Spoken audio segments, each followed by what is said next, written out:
So we are together again. This is episode 113 of the Interior Integration for Catholics podcast. I'm Dr. Peter.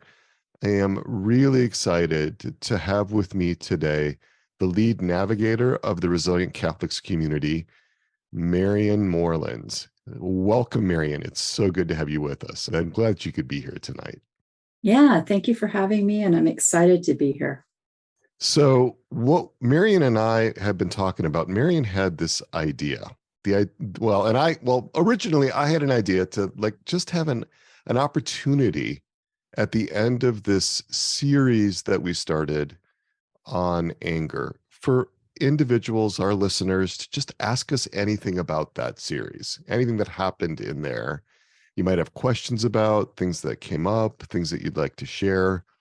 But as Marion and I were discussing how to kind of open this, Marion had this idea. And so share your idea with us, Marion, because I really loved it. So, yeah, well, as I looked back through all the podcasts, I saw a lot of things about our anger directed outward. But what struck me as I started to think about doing a podcast on anger was noticing parts in me that are uncomfortable when people get angry, and they go a long ways to try avoid anger. And so my suggestion to Dr. Peter was that when we do this, that maybe it would be a nice opportunity for people listening to be able to see what it looks like when we're talking about unblending from a part. So I'm volunteering myself as a bit of a guinea pig. And I'm putting my trust in Dr. Peter, knowing that I'm safe. But to give you a little bit of an opportunity of what that looks like, at least in my world, working with Dr. Peter. So this is what we call in IFS circles a demo, which is short for demonstration. And it's something that IFS therapists do frequently with each other. This isn't a role play. It's not like we're going to be acting out some sort of script or whatever. This is the real kind of material, but it's not therapy. We don't do therapy on this podcast or in Souls and Hearts. It's not a clinical service, but it is a demonstration to give you a feeling of what this actually looks like. And we have an invitation for you because, I will be in one role, Marion will be in another role, but you actually have a role in this too. You are in the role of the observer. And that's a really unique opportunity to observe what's happening, not so much between Marion and me, but what's going on inside your own system, what's happening with your own parts as parts begin to resonate or parts begin to polarize with something that's happening between Marion and me. So as Marion and I do this piece of work, you're going to have an opportunity to just notice what it brings up for you. And so it's a really neat possibility, a really neat opportunity. And then we can bring up what your reactions were, questions were, whatever. Most of the time will be dedicated to that opportunity to just share and discuss. So Marion, I'm just curious, anything that you think we should mention before we kind of open this up? I'm just glad that you mentioned the importance of the role of the observer. I think there's two things. One is noticing what's happening in your own system, but the other piece of it is holding space for the work that is happening. Mm-hmm. And so, to that regard, as you're doing that, I really appreciate that space that you're holding. Yeah. Yeah. Well, great. So, Marion, as we begin, I'm just going to invite you to know that there is no pressure, no obligation to go in any particular direction with any of this. And I want you to know that I really am going to be focused on safety and protection. Really, that's first. Just a sense of safety, a sense of being protected. And if this happens to go in some direction that, after we're done recording, that you have parts that are concerned about that, we don't have to broadcast any of this, right? We don't have to save the recordings. Just really want you to know that this space and this time and this place, we think first of about it being a place that's good, a place that's compassionate, a place that's comfortable for your parts. Thank you. Thank you. Yeah. So I'm just curious if there is anything that you're noticing coming up around safety and protection as we begin. Anything in your body? I can feel my heart thumping a bit, but Mhm. I don't, it doesn't feel like that's related so much to safety as just maybe a part that has some performance anxiety that wants to Mhm. do a good job and wants to do it right. Yeah, totally makes sense that you might have a part that wants to quote do it right, end quote. And what I'm going to say is whatever happens, it's okay. We'll work with it. You know, there aren't any external standards that we have to impose on this. There's a lot of freedom for parts to be able to work in a way that is good and right for them, you know. And we really want to make sure that we don't steamroll any parts or that we don't do anything that would coerce parts, because we want to have a relationship that's based on trust and connection, and on a sense that what's good for one part is actually good for all the parts. Yeah, that part is relaxing back as it hears that and it's okay with Hmm. this. Hmm. Okay. That's they can that part can always let us know how it's doing, you know. Yeah. And we're not asking any of your parts to go away. You know, we want to work in a way that's collaborative and cooperative with your parts, that's respectful. And I'm wondering, you know, kind of how you're doing right now. You as your innermost self, Marion, with this whole idea of anger. Just curious what you're noticing inside. Well, before you got to that anger word, I was feeling, pretty self-led. Uh-huh. And then anger comes up and it's like, oh, can I just pull back and hide? Yeah. Yeah. So you're noticing a sensation inside, pulling back and hiding. And there's a reason for that. There's a reason for that. And I'm wondering if you have a sense of kind of interest in that, or if you feel really caught up in pulling back and hiding or in reacting to that. Like, just do you have a space to kind of be with that pulling back and hiding without having to change it or to make it different or anything like that? Yeah, definitely curiosity, probably also a little bit of I don't know, therapist or thinking part that's like, well, we know what your childhood was like, so it makes sense. Well, we're going to ask that part that might want to figure it out or analyze it, or see if that part would be willing to just give you some space, just so that if that part is open, it could be in relationship with you as Marion, your innermost self.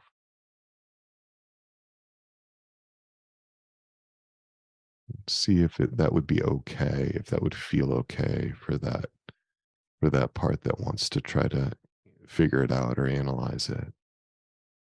Yeah, it's okay with that. It's used to being asked that, Okay.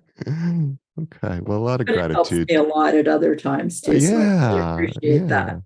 Yeah. Yeah. And we're grateful to that part because we know that the motivation is to try to help. You know, we know there's good motivations there.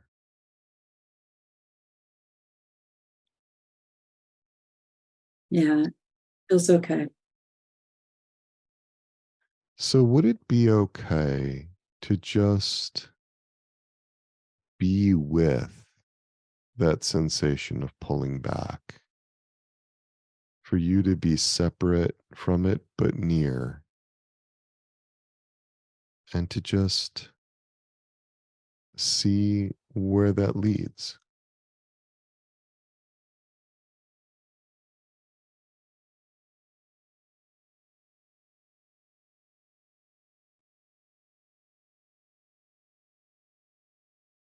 Quite a few memories come up Hmm. pretty quickly Hmm. of people in my family. Alcoholism was a big thing for grandparents, and there was always arguing. Hmm. And my mom followed along that arguing path pretty well.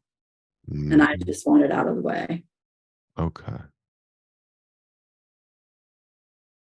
So there's something here about anger and arguing.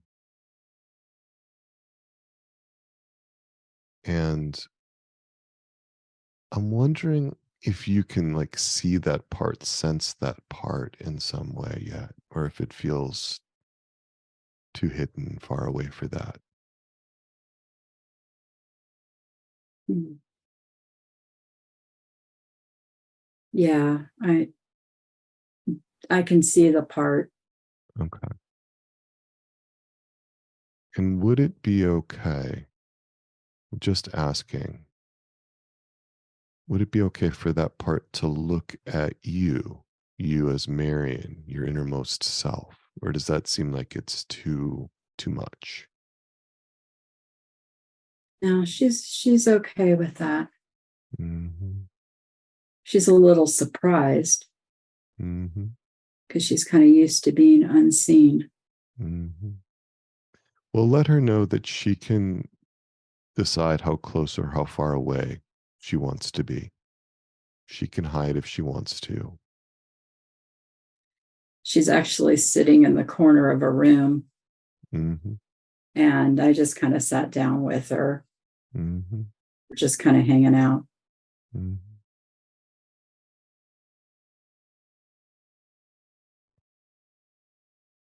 And we don't want to rush anything, but maybe there's a way. And I really trust you, Marianne, to know how to do this because just sense that you have that self energy and that recollection right now.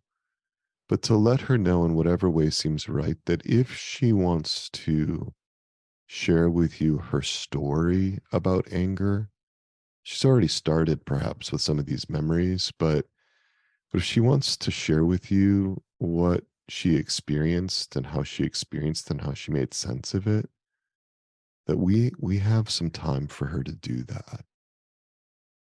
What about anger seems important for you to know?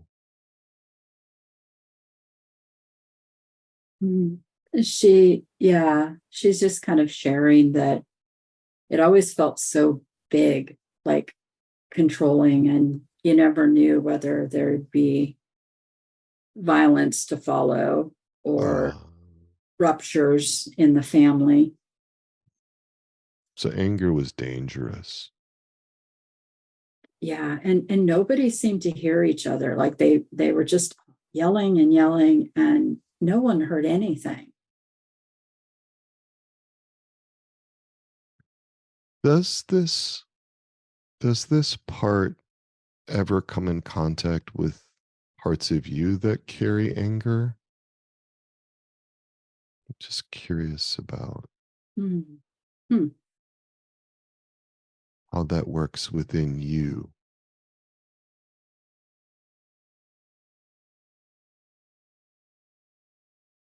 Huh. I hadn't. I don't know that I had ever looked at it that way, Okay. but And what I had this awareness. And my family will tell you that 9 times out of 10, if I get angry, I end up crying. okay. And Wow. and I think that's that little one who just doesn't want the anger. Yeah. Because what does she think it would say about you if you felt the anger, if the anger was in you somewhere Then I'd be like them. and you'd be like that? Yeah. Does that make sense to you that she would be afraid of that, Marion? Yeah.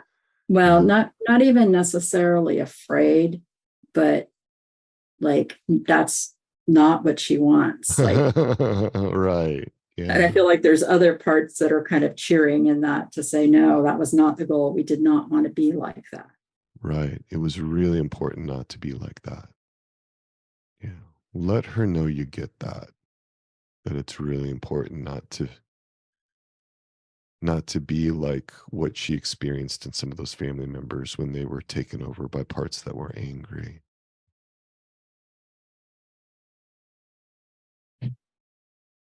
Yeah.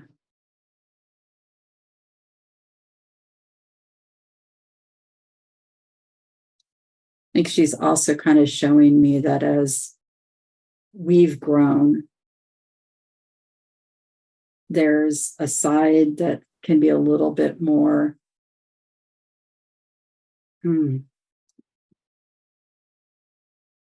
tenacious in, Hmm. in not letting, not letting anger at least look like it's going to hurt her. Right. Right. Yeah.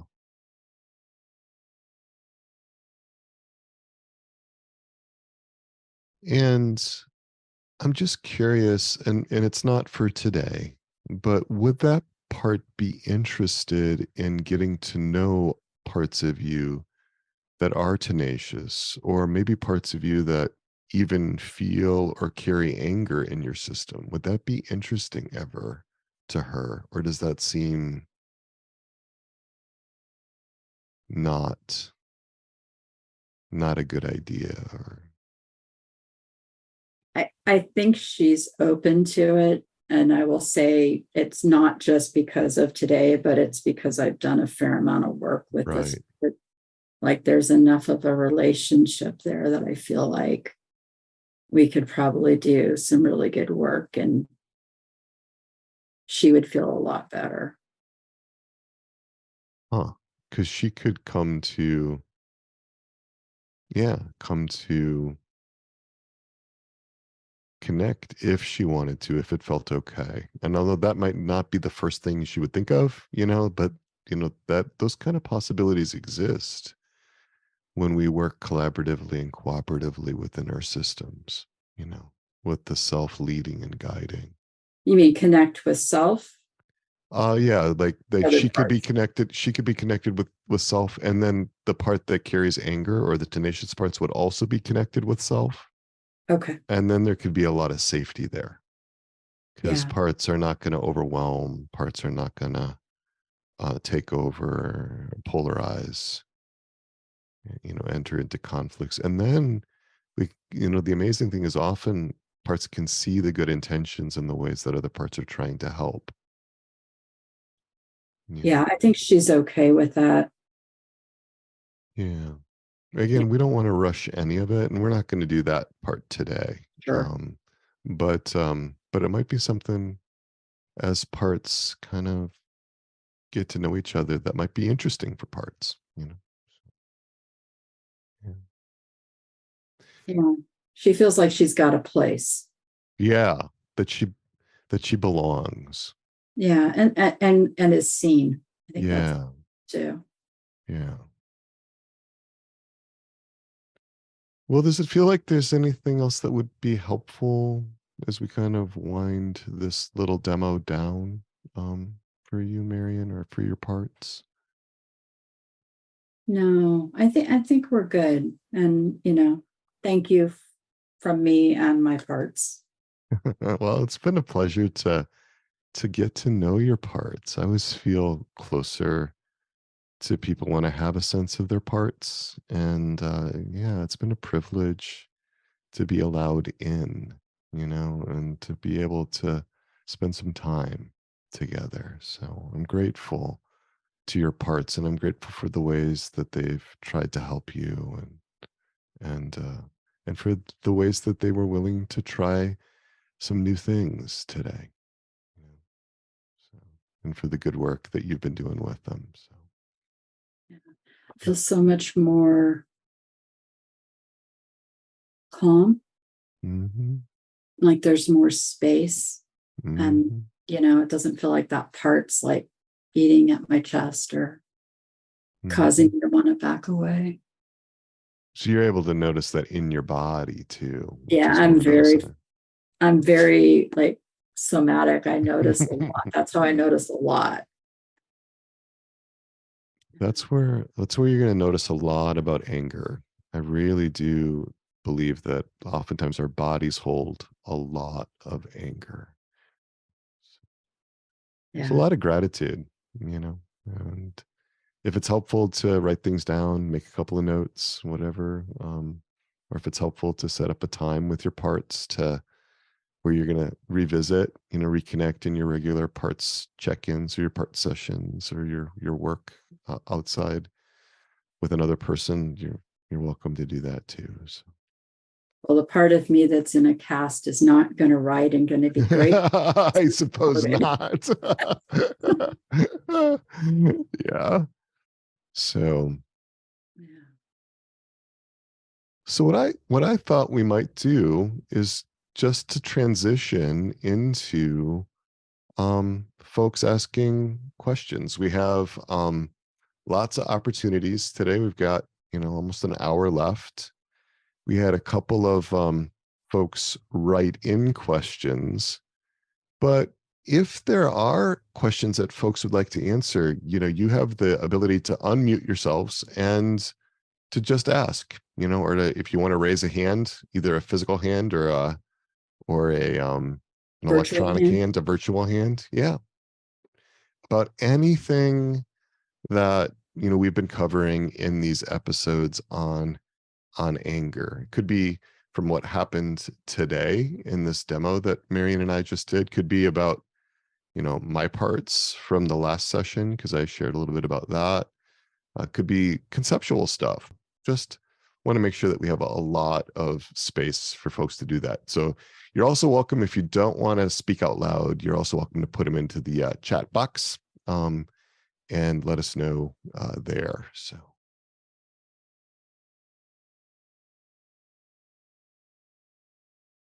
We did have a question that said, aside from protection, would you discuss other reasons why angry parts are so afraid? Aside from protection, would you discuss other reasons why angry parts are so afraid? So did you want me to handle that one, Marion, or did you want to lead off on that? Well, I mean, I can give a little bit of an answer. Maybe you'll add on a little bit more. Mm-hmm. Okay. You know, anger isn't really like it's a surface emotion. There are so many emotions that are deeper than that. And that anger is afraid that something's going to happen, like my shame is going to be shown. I'm going to be vulnerable. You're not going to love me. And so the anger is just the external way that we see it in so many people. I can't show weakness, because if I weakness, then I'm prey. Yeah. And Yeah. So I love what you're saying. And I really like the way the question was worded, that, the person asking the question saw that angry parts are reacting to fear. So there's a chain here, right? The anger is a result of the fear, and the fear is the result of something else too, because fear is also a reaction, right? So we're seeing two reactions, a fear reaction, then an anger reaction.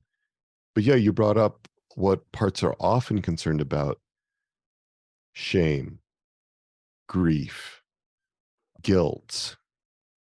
There can be so many things: being unloved, attachment needs not being met, integrity needs not being met. So I often will go back to really core needs because there's always a reason for those reactions. And if you get to know the parts, they will tell you. If you develop a trusting relationship, and then we saw that in the demo, right? You were able to connect with your part, Marion, that was pulling back, that you felt high up in your chest.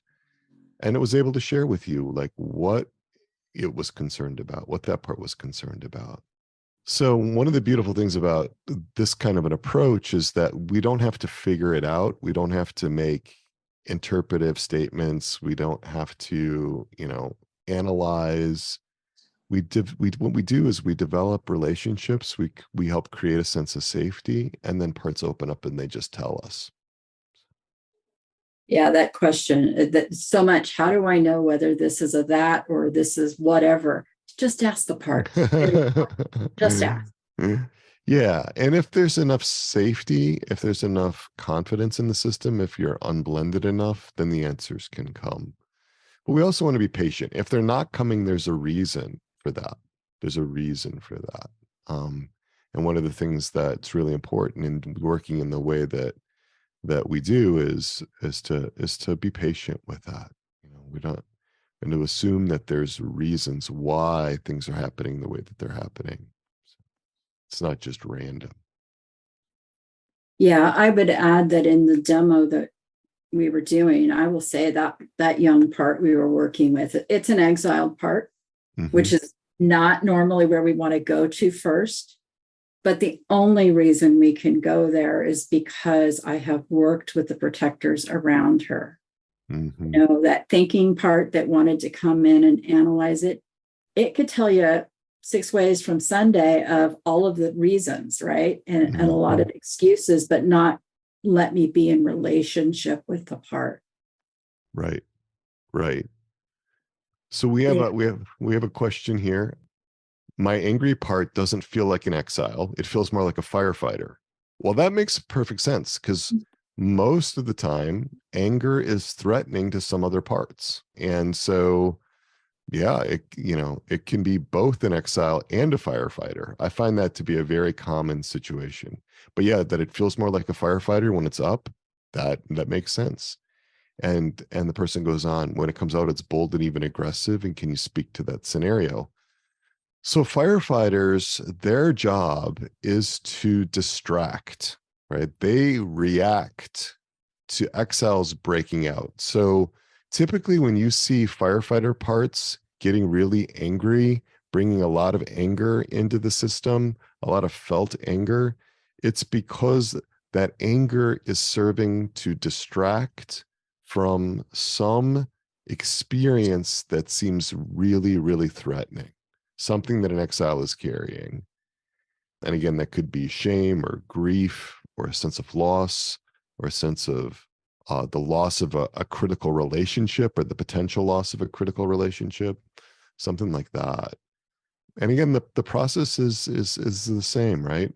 We want to be able to connect with parts in a way that's calm, in a way that's led by the innermost self, so that those parts can share with us their story. And then we can give them other options so that the goods that they seek for us can be had without maladaptive means, without harmful means. Do you have more that you wanted to add to that, Marion? Well, I was just thinking, Cease Sykes, who is a IFS trainer, and she does a lot of work around addiction. She has a triangle that she uses. And if you can imagine sort of an inverted triangle with self in the middle, and on the left side are managers, the right are firefighters, and at the bottom are the exiles. She points out that the managers do the blaming, the firefighters do the flaming. So there's where that flaming anger comes in, and the exiles hold the shame. Now, that's a real simple process, and mostly she's speaking towards addiction, but I think it applies in a lot of other areas where our firefighters are coming out. If I can't manage, if my managers can't avoid the situations that lead to anger, then maybe that anger is going to come out, right? And yeah, and then I'll have, perhaps an exile connected to it, and a part that's feeling vulnerable. Mm-hmm. Mm-hmm. It's like that animal, like a porcupine, that it puffs up its spines to keep it from feeling endangered, right? That's what that anger does. Yeah. So questions that folks have questions that they'd like to bring up. So we had a question from Kim, who wrote in and said, this was before the meeting. She said, I've discovered unconscious anger toward God and others and have been listening to your podcasts and reading Jay Early's book, Working with Anger, and I have a couple of questions. Would you be able to discuss and provide a demonstration of a Catholic IFS approach to working with disowned anger and the unburdening of anger?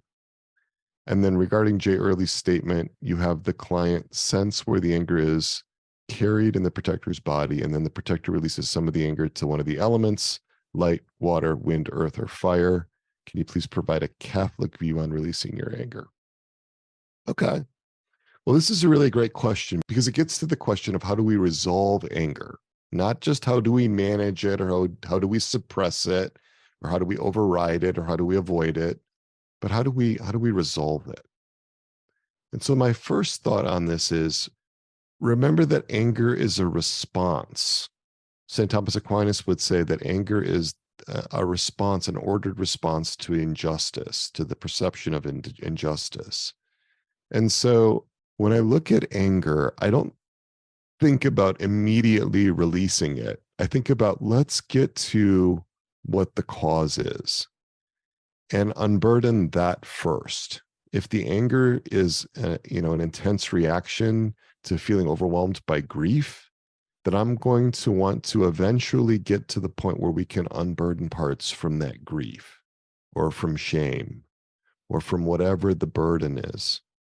And so then we can unburden the firefighter from that role of having to react so intensely, or feeling that it has to react so intensely against whatever the originating burden is, the shame or the grief or whatever. This is one of those things that in IFS circles you'll sometimes hear too, in unburdening, that you release things to the four elements, earth, wind, fire, or earth, water, fire, air. And yeah, I don't usually do that. I really check with the parts about how they would like to let go of things. And there's a whole wide variety of ways that things can be let go of. I've had some clients, some people that I've worked with, give them to their guardian angels, or lay them at the feet of the Blessed Virgin, or send them down to the bottom of the sea. So there's a lot of ways that you can release things. That's more like a detail, really. The main thing is that the extreme role, or the burden doesn't feel like it's necessary anymore. That's the really important thing, that the part feels free to be able to relinquish it, because either the underlying problem isn't there anymore, at least not to the same degree, or they have another way of working with it, another way of managing. So that's kind of in a nutshell what I would say in response to that question from Kim. Yeah, I would also add that unburdening. So I think that sometimes it does happen, like when we're directly working with a protector or an exile, and we can kind of go through the process of doing whatever it is that part wants us to do with the burden. But I've also noticed, and maybe this is just one of those God things, is that the best unburdenings happen spontaneously. Mm-hmm. Yeah. It's like all of a sudden you stop and you reflect on something and you're like, that really would have made me angry. And I'm not feeling that now. Mm-hmm. that's the real unburdening. It's not the doing whatever. I did have a beautiful unburdening of laying it at the foot of the cross. And then I have a little pyromaniac that wanted to light it on fire and put fireworks in there. But that was like a little kid part, right? But most of the time, it's just realizing that because I'm in relationship with those parts, I don't feel the need to carry the same things that they did, and they let go of them because they trust. Yeah. I like the point about spontaneous unburdenings. There are unburdening protocols that if you do get IFS, formal IFS training, like level 1 training from the IFS Institute, which is sort of the standard training that you should have if you're doing unburdening protocols. Those protocols exist and they can be helpful. But I actually see more spontaneous unburdenings than I do with my clients in my psychotherapy practice than I do formal unburdenings with a protocol, so. Yeah.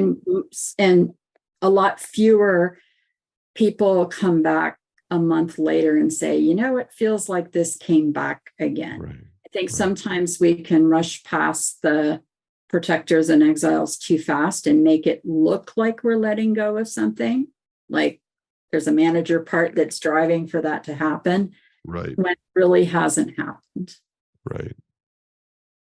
Right. Or it's not complete. There's some things that are unresolved. Yeah. Yeah. Other questions? I'm just curious. Ranjit, first, he says, my question is about the comment that Marion made about the 3 groups of parts visualized by this IFS trainer: blamers, flamers, and exiles. The exiles she refers to as the shame bearers. Mm-hmm. And he says, I thought firefighters put out the fire when our parts are activated. I saw my addictive parts as rushing to cool me down when I was in a rage. I mean, things like alcohol and et cetera. That's a great question, because it does sound a little bit confusing in that name of firefighters, because we think that it's putting out the flame. And in a sense, it is putting out a flame, but it's not putting out the flame. Right. Those sort of addictive behaviors, whether they're alcohol, food, all sorts of things, pornography, they numb us. And so, yeah, it feels like the pain is out, but it's not. It's just getting pushed down. It's like, let me lock it down because it's too messy and I don't want to deal with it. And that's the fire they're putting out. It's not the fire that's really happening in the moment. It's the fire that's coming from these feelings that are just too big. Mm-hmm.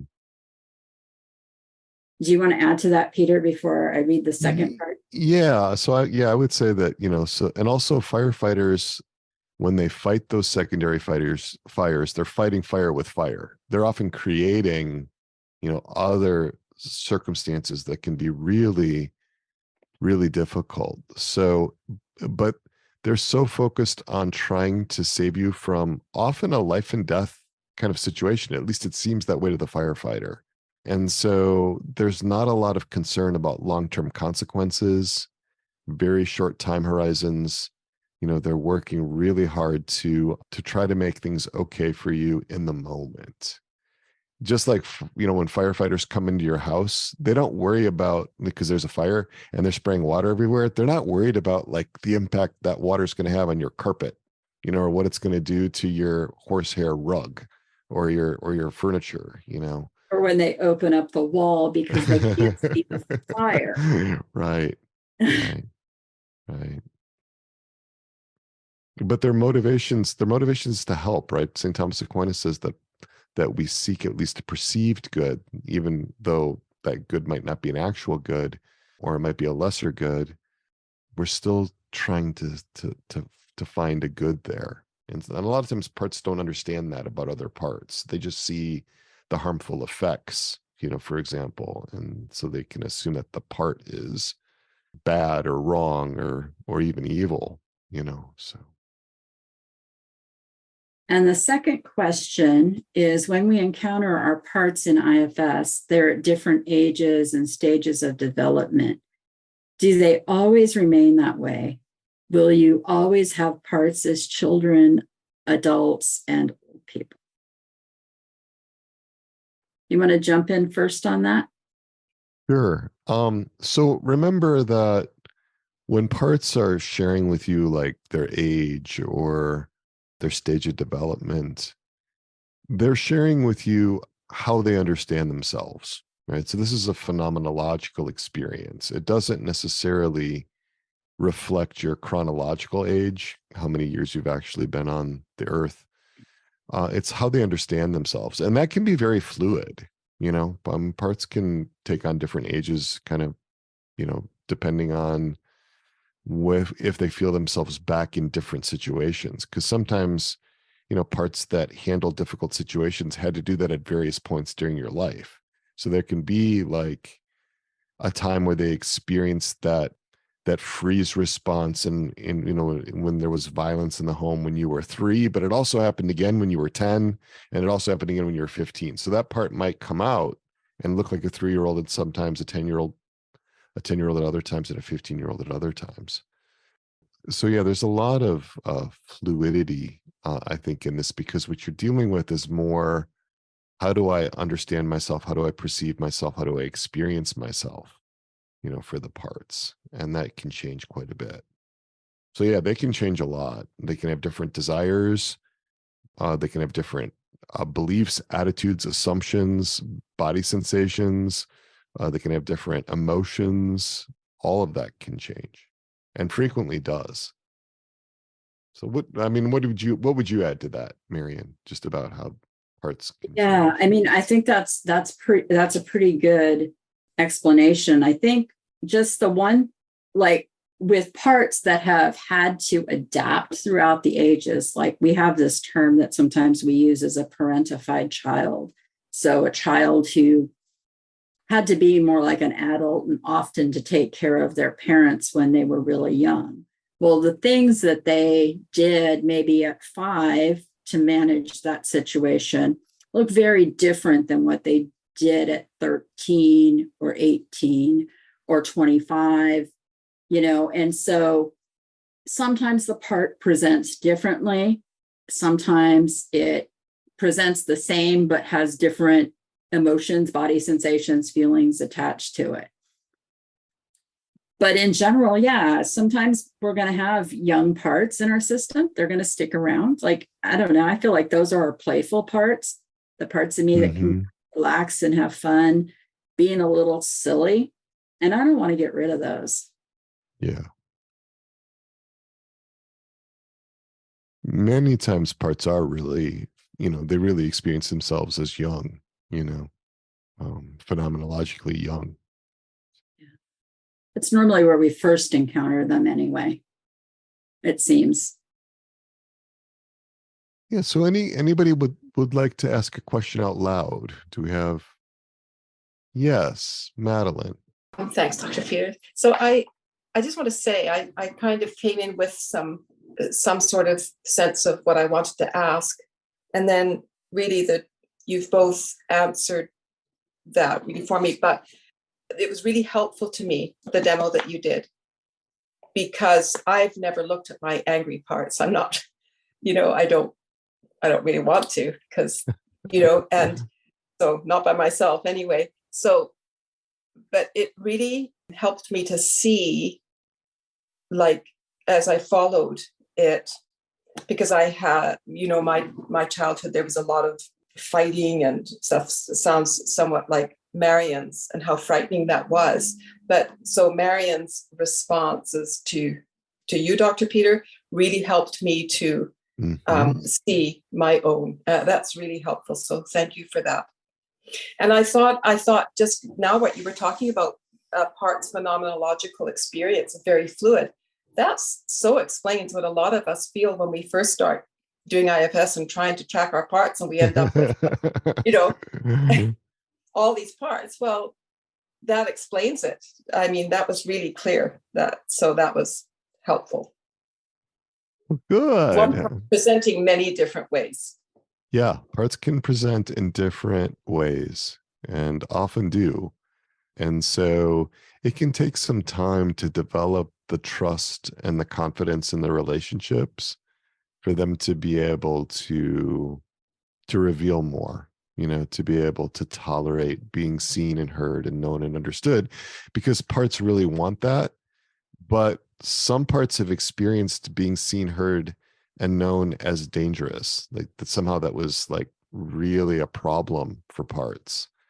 And so we want to just be mindful that while they do have a desire to be seen, heard, known, and understood, and to be reassured and comforted and soothed and to be loved and to be in relationship, that a lot of parts have hoped for that in the past and have gotten bad relational experiences. They've experienced betrayal, neglect, abandonment, abuse, so we want to really just approach those parts with a big open heart and just appreciate that their impulses, their desires, their attitudes, their beliefs, there's reasons for all of those. There's ways that parts have experienced things or they've made sense of their experience through very young eyes, through very young ways of understanding that might not reflect what we would know as adults, so. Thank you. Another thing that stands out to me is sometimes we'll label parts like this is my angry part. And that can be a really good starting point, but we want to be careful to understand that anger is not the totality of that part. It has other dimensions to it. Mm-hmm. And so sometimes we can get lost in thinking that it's only anger when no, there's so much more to it. It's a part maybe that wants to fight for justice. It can be similar type parts, right? And they can have different ways of manifesting. And so I started off with the labels of this is my, anger part, this is my caretaker part. But then the more I got into it, the more I realized that now there's a few caretakers in me. They do it in different ways. And the same way is going to go with kind of any parts in our system. They're complex. Dr. Peter, I don't understand how a part, say, can be both an exile and a firefighter. Like, how does that work? So let's imagine a little subsystem within a person system, and an exile really carries overwhelming shame. And so when that exile breaks out, a firefighter comes up that carries the anger to distract from the shame. But the anger creates all kinds of problems in relationship, problems in the marriage, problems with the children. So another firefighter comes up. This firefighter numbs out everything, wipes out all the emotions. And so that suppresses the angry firefighter outside of awareness. So they can't be accessed anymore. So that exiles that firefighter. And then the managers can come back up and say, yep, no more anger. We're not doing any anger. We're not allowing any anger. So in that sense, you have a firefighter that comes up when shame is overwhelming. That's the angry firefighter, but is also an exile. It's also banished most of the time. Does that make sense, Madeline? Okay. Yeah. Thank you. Yeah. We don't want to get too caught up in the roles. It's really more important to know the parts. The roles of firefighter, manager, exile, those can be helpful as you're sort of thinking about like what function does the part serve in the system. But my preference would be to get to know the part and let the part tell you what its job is in the system, what it does in the system, so. Thanks. Yeah. Other questions that folks would like to ask out loud? Again, I know that could be challenging. And I think we still have some in the chat too as well. So you can put Yeah, I them in think there. there's one more there that I think we haven't addressed. Yeah. Okay. So yeah, here it is. How is unburdening like forgiveness? Seems synonymous, especially as forgiveness is a process. Well, this is a big question. And in fact, I've thought about doing a whole series on forgiveness at some point, but let's see. I'm gonna let you, if you feel up to it, Marion, I'll let you take that one first, and then I'll have some things to add. Yeah. So my first reaction is that unburdening is more like letting go of something, whereas forgiveness is more of a conscious doing in of action. I think that there seems to me that there could be times that the burden we carry is unforgiveness. Like we hold on to, I can't forgive this person. And so when we let go of that, it may also look like forgiveness and in fact be the same thing. Yeah, I don't know. It's one of those that I'm kind of pondering on a little because I think there's a whole lot more to it. It's not a simple thing. Yeah, yeah.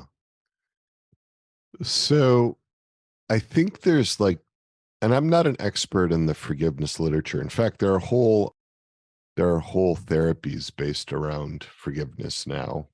It's even being recognized in the secular world as being an important interpersonal skill. There's even recognition within the secular world that if we hold on to bitterness and anger, if we refuse to forgive, that hardens our hearts and it creates problems within our systems. So I appreciate that. On the other hand, I think the desire to forgive and where that motivation is coming from is really important to understand, because oftentimes there can be a part that wants to forgive, but it's got an agenda behind that. It wants to forgive so that things can be smoothed over. It wants to forgive so that we can forget. It wants to forgive because it doesn't want our angry parts to have anything to be angry about anymore. There can be all kinds of problematic motivations or desires behind that.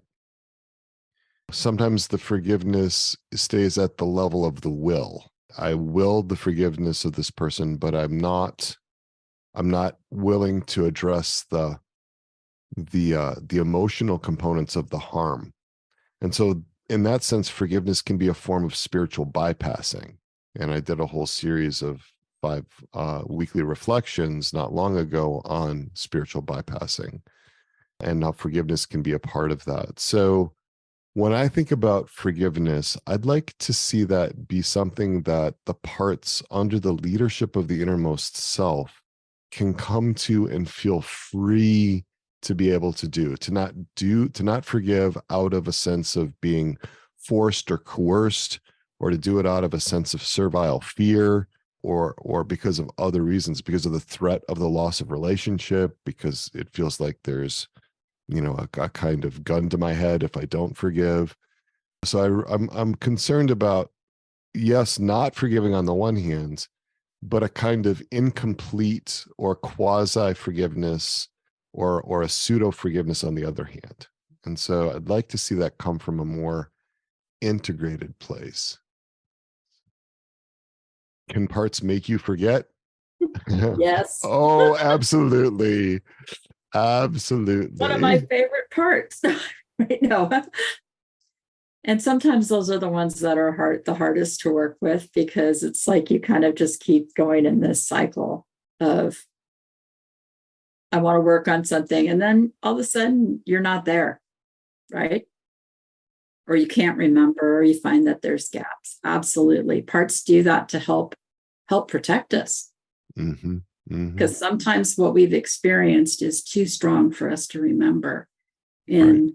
that moment in time. Right. But it's remembered in other places. It's remembered in the unconscious, right? And so what we want when something becomes traumatic is when it cannot be metabolized, when the memory or the experience cannot be processed within or metabolized in the ordinary way. And so it continues to exist in this unprocessed, unmetabolized way. That's what trauma is. And that happens on a physiological level, on a bodily level, happens on a psychological level, an emotional level, a cognitive level, a relational level. And so what we're seeking is this integration inside in which all of our experiences have been able to be metabolized and processed in the ordinary way. And so while we have scars, perhaps we don't have gaping wounds that are open, festering, and so forth. And that kind of goes to the question that Ranjit, or the statement he said, he came across a definition of forgiveness by two academic researchers. They say forgiveness has been attained when the original issue does not cause any stress in our systems anymore. And I would say, well, again, that depends. I mean, I think we can make an act of forgiveness where we choose with our innermost being to forgive somebody at the level of the intellect and the will, even though we haven't processed everything, even though we haven't worked through everything, because that might not be possible in the short run. And I would say that forgiveness is still real. There's still something really important about that.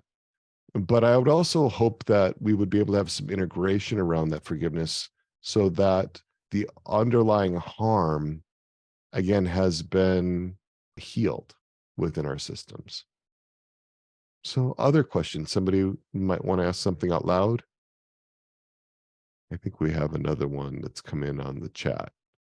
Yeah, here we go. About anger. Would you comment on what Robert Falconer and others called taking on the angry energy of others? Would you speak about this as a legacy burden energy and how we work with our parts on this? Okay.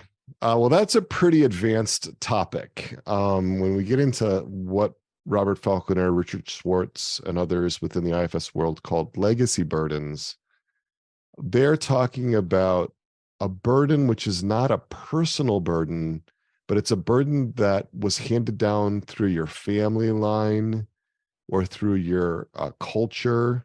And so they would look at things like, I have an example in my own life of a kind of legacy burden, just to give people an idea of what we're talking about. So my grandmother on my mother's side was born shortly before the stock market crash in 1929. And so she grew up during the Great Depression. And so there was a way in which she saved everything. There was a way that she was very concerned about money, very concerned about having enough physical goods to be able to ensure that there was enough to eat and things like that. And so that burden was passed on in a sense, that insecurity was passed on in a sense through the mother's side of my family. And I experienced some of that as well.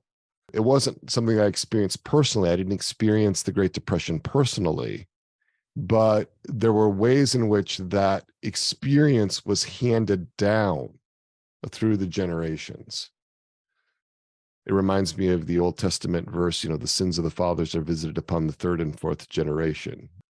And so when we're talking about legacy burdens, we're talking about something that we didn't experience personally. Another example that's frequently brought up are the descendants, the children and the grandchildren and great-grandchildren of the Holocaust, or other types of, major experiences like that can carry effects of that. And there's some suggestion within the field of epigenetics that experiences like that can actually change our DNA. It's not just a psychological thing or an emotional thing, but it can have real bodily impact. And so that's what they're talking about. And so there could be a way, for example, that a part of a person whose father was really dominated by an angry part experiences a bond with dad when they shared anger together. Okay, so there could be a way that the way that I connected with dad was when both of us were angry, at the New York Jets for another terrible season, and we'd yell at the TV together and we were angry together. And that was a way that we connected. Okay. And so if I were to give up my anger, that part might fear the loss of a connection or a potential connection with dad. There's a bond somehow that's connected in that anger. It's twisted up and twisted around in that. That's just a kind of example. That kind of stuff takes work to be able to kind of understand what the history was, or at least how parts experienced the history. I don't want folks to assume that that's how it always works. There's lots of different ways that this could be unpacked. But yes, I do believe that there are such things as these legacy burdens and that they do have an impact on us. But I spend more time, at least initially, really working on the personal burdens, because I think once those are more integrated, the parts are more integrated, it becomes easier to focus on the legacy burdens, those that have come from outside of our own experience. Do you have something to add to that, Marion? You may know more about this legacy burdens than I do, so.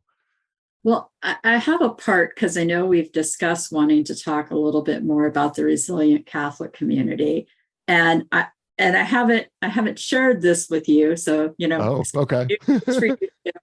But we have a little bit of a break for a couple of our cohorts, and we wanted to provide some content. And my plan that I've been working on is to provide a little bit of content specifically around legacy burdens. Mm-hmm. And so, maybe that's a bit of a pitch for the community going forward, but everything you said about legacy burdens, is kind of consistent with what I've heard and learned. To me, the epigenetics part of it is so fascinating. Like, I wish I was smart enough to be able to really take all that in, because it's some of the research I've seen coming out of that is incredible. But legacy burdens can also sometimes look like roles that are taken on because that's what mom did, and that's what grandma did, and that's what great grandma did. And so there's just this expectation to the point that you get to a person who feels like, why am I being pushed into a role that doesn't feel like me? And it's just more of the legacy of, this is what the expectation was that you would do. So there's a lot of different ways, and I'm kind of excited. I've been doing a little bit of more research and work on this and look forward to sharing it. If these kinds of demos, if the experiential exercises, if the things that we're talking about in the podcast, or that you are seeing in the weekly reflections that I write, if they really resonate with you, and if you're not already in the Resilient Catholics community, that's really where we have a structured program over the course of a year to help you with your human formation. It's really all about overcoming the natural level obstacles in our human formation that keep us from a deeper and more intimate and personal relationship with God the Father and Mary, our mother, that keep us from being able to love our neighbor more, that keep us from being able to love ourselves. And St. Thomas Aquinas is really clear that we need to be able to love ourselves if we're going to be able to love our neighbor. If we don't value ourselves, if we don't see ourselves as good and as worthy to be given as a gift, then we won't give ourselves as a gift, and so this isn't just about feeling better or being more integrated on a natural level. It's about opening the door. It's about doing the human formation arithmetic so that you can do the spiritual algebra, to shore up that natural foundation for your spiritual life. And so encourage people to check that out. If you go to our landing page at soulsandhearts.com/RCC in lowercase, little r, little c for Resilient Catholics Community, you can find what people are saying about that. We've got a lot of information about that. And we're going to be reopening the community on June 1st. We take new applications twice a year, once in June and once in December. So from June 1st to the 30th, we're going to be accepting new applications. And it's an opportunity to join. We've got already 150 people in the RCC, and we've got 130 that are on our interest list for this next cohort. There's a lot of interest. People are really starting to resonate with what we're offering. And it's because we're dealing with these really central, critical issues. We're getting to those first causes and the natural realm for why things are the way they are. We don't provide any therapy in the RCC, but we do provide a way for you to be able to connect more deeply with your own parts. And it's often a great auxiliary program if you do happen to be in IFS informed therapy, or if you're in therapy with a Catholic therapist who's not trained in IFS. So I want to encourage people to check that out. And you can also get a hold of me. My conversation hours are every Tuesday and Thursday from 4:30 p.m. to 5:30 p.m. Eastern time, 317-567-9594. It's my cell phone, 317-567-9594. We can talk about it. And so there's so many people that have experienced so much help and growth. You can see some of the testimonials on our landing page at soulsandhearts.com/RCC as well. So. Yeah, and I would extend that kind of welcome. There's a lot of learning that goes on in the RCC, but the learning is more about a way of living than a way of knowing. And having a community where you are surrounded by other Catholics who are really striving to do their work and to be well-formed, and having that opportunity to relate with them just really deepens the experience. And that's what I keep seeing, is the connections that get made and the way that we learn that, sometimes something's hard. I know you mentioned that, like, how do we handle anger in the RCC, right?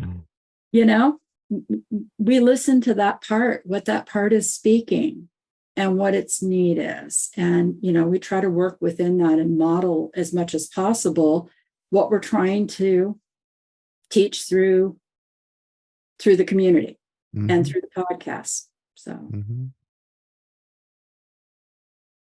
Yeah. So any final questions or comments before we bring our episode to a close? Anything that a part would like you to speak for them before we end for today? Yes, Madeline. Dr. Peter, I always want to say thank you because, because every time we do something like this, then I feel as if, like, in the background of parts that maybe in the wings, they're not going to come on stage, but they listen. I feel as if the whole system kind of is being educated, not just the parts that are, that I'm listening with, but everybody in the background. So I think it's so important, so helpful, these kinds of experiences. So thank you both.